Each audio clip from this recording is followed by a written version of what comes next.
Tiltveida zobu protēze, jeb tiltiņš, kā pacienti to dēvē, ir viens no zobu protezēšanas veidiem, kad viena vai vairāk trūkstošo zobu gadījumā tiek izgatavota speciāla konstrukcija, kas sastāv no vairākiem savā starpā savienotiem mākslīgo zobu kronīšiem.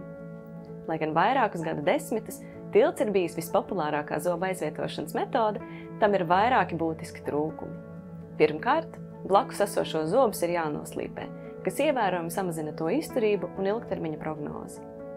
Otrkārt, zem tilta esošos zobus ir grūtāk iztīrīt, kā arī tur uzkrājas ēdienu paliekas, kas ir ideāla vide karijas attīstībai. Reizēm šos bojātos zobus pat nākas izraut, jo tos vairs nav iespējams atjaunot.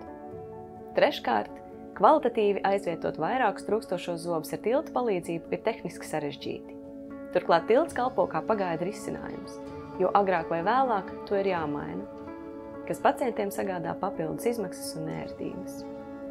No visiem uzskaitītiem trūkumiem ir iespējams veiksmīgi atbrīvoties, izvēloties ievērojami progresīvāku zaudēto zobu aizvietošanas metodi – zobu implantāciju.